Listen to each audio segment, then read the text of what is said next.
السلام علیکم ورحمۃ اللہ وبرکاتہ۔ رب اشرح لی صدری ویسر لی امری واحلل عقدۃ من لسانی یفقہوا قولی ربنا زدنا علما آمین۔ میری پیاری بہنوں، جب تک ہمیں اپنے دشمن کے حملے کے طریقے نہیں پتہ چلیں گے، اس کی ٹرکس نہیں پتہ چلیں گی، تب تک ہم اس کا مقابلہ نہیں کر سکتے۔ اب جب ہم قرآن پڑھ رہے ہیں تو ہمیں سلولی اینڈ گریجولی اللہ سبحانہ تعالیٰ وہ ساری چیزیں دکھا رہے ہیں کہ جس کے ذریعے سے ہم کو اپنے دشمن کی ٹرکس اور اس کے جال کا پتہ چل جائے، کیونکہ وہ ہر بندے کے لیے ڈیفرنٹ جال بنتا ہے۔ تو اس میں بات یہ ہے کہ شیطان ایک دھڑلے میں ہی آپ کو نہیں بھٹکاتا، لیکن وہ چھوٹے چھوٹے حملے کرتا ہے تاکہ سیدھی راہ سے دور لے جائے، جو بالکل اس کے حربے بے ضرر نظر آئیں گے، لیکن کچھ عرصے کے بعد وہ آپ کے اور اللہ کے درمیان بہت بڑے فاصلے پیدا کر دے گا۔ وہ دین سے ہٹا کر منافقت کے پیچھے لگا دے گا، اقتدار کے پیچھے لگا دے گا، تفرقے کے پیچھے لگا دے گا۔ وہ دنیا کی زندگی کے لیے پاگل بنا دے گا، ہر وقت دنیا کی چاہت، چیزوں کی محبت، معاشرے میں مقام حاصل کرنے کی چاہت۔ شیطان ایمان چھوڑنے کا نہیں کہے گا، بلکہ آپ کو اتنا مصروف کر دے گا کہ آپ کو ایمان کے لیے کام کرنے کا وقت ہی نہیں ملے گا۔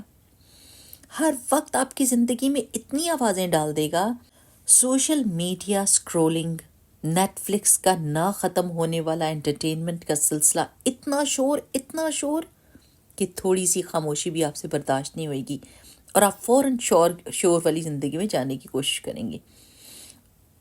ہر نیک کام آپ کے لیے مشکل بنا دے گا، فوری تعریف آپ کا گول بنا دے گا، آپ کو بس ایک ہی لگا ہوگا شوق کہ لوگ جلدی سے میری تعریف کر دیں، اور گناہ کو سیلف ایکسپریشن بتائے گا۔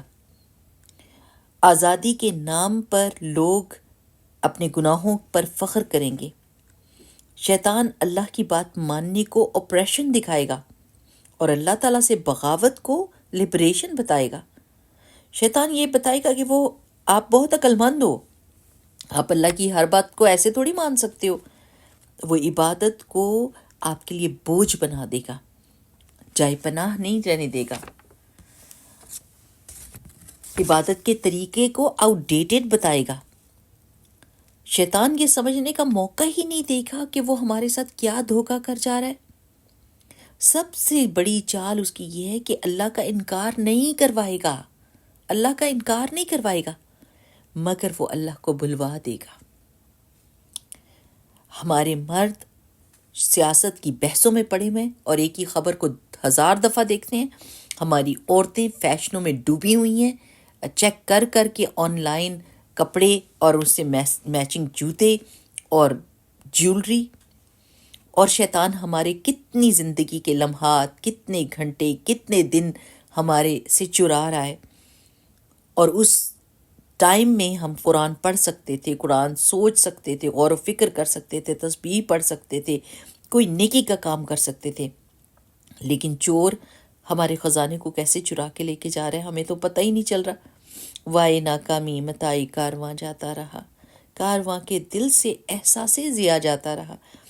یعنی یہ کتنی بڑی ناکامی ہے کہ کسی کا کارواں لٹ جائے، اور یہ اس سے بڑی ناکامی ہے کہ کاروان کو دکھ بھی نہ ہو لٹنے کے اوپر۔ یہ بات ہے کہ ہماری متاع زندگی شیطان لوٹ رہا ہے، لیکن ہمارے دل میں یہ تو دکھ ہونا چاہیے تھا کہ لٹ رہی ہے، لیکن لٹنے کے اوپر بھی یعنی وہ احساس ہی نہیں ہے کہ لٹ بھی رہے ہیں، ڈبل دکھ۔ تو میرے خیال میں قرآن پڑھنے شروع کر دینا چاہیے، حدیث کے اوپر غور فکر کریں تو انشاءاللہ باذن اللہ ہم اس کی چالوں سے بچ سکتے ہیں۔